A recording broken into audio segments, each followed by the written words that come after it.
Um, there's really not been a better time to tap resources I always tell people that there's no better time than now than now. to start.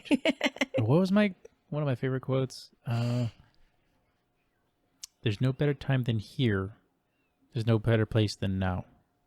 So it kind of changes the words up a little bit, but it like takes on a different meaning when you say it in that order. In that order. I like that.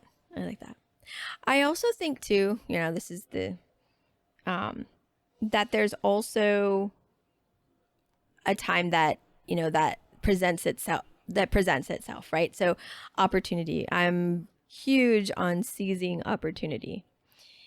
And, when it presents itself, you should grab at it. Do you see coincidence or do you see signs?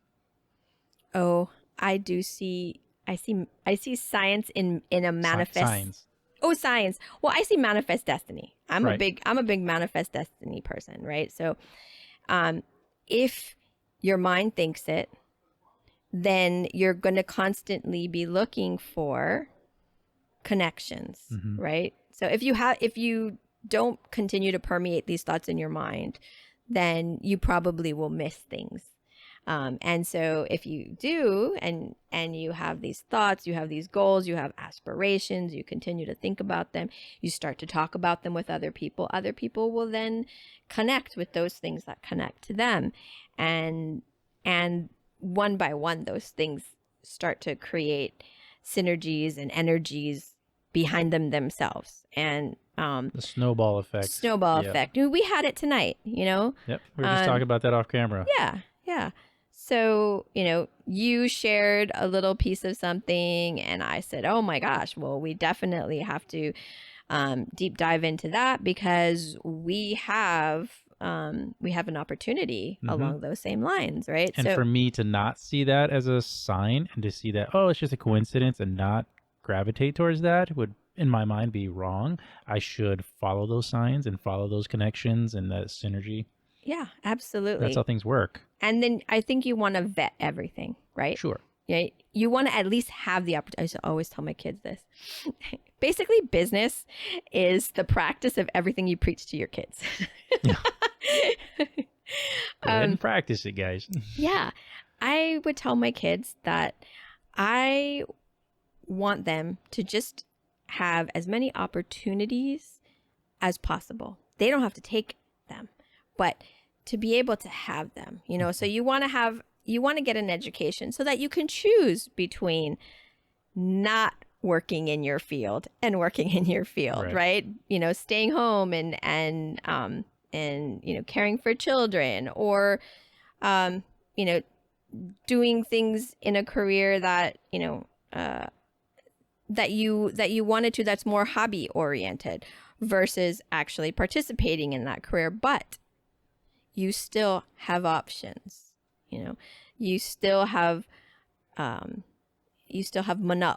you still have a foundation, you still have a network of people from which to pull from should you need to, right? Versus not having that opportunity and to be stuck in a place and not know where to go. So I think everybody has options. It's just about seeing those options or knowing that you do have options, even when you feel like you're stuck in a job that you hate, that you're going to 40-hour work weeks, that you're just miserable every time you go. It's like, okay, you have a choice to not go anymore. Go find something else to do or get a hobby that takes, care of your soul and your spirit. And then, then going to work isn't so bad sometimes. So yeah, options. I wholeheartedly agree. I think there's, I think so much of it is just seeing the opportunity, and sometimes that's hard.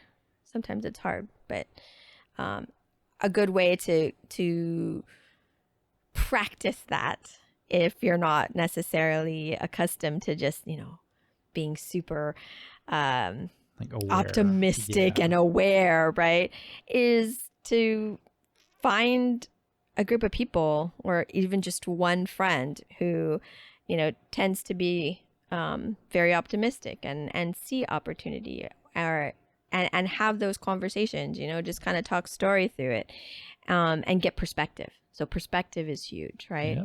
So that's what they always say. Show me your friends and I'll show you your future. Yeah. I like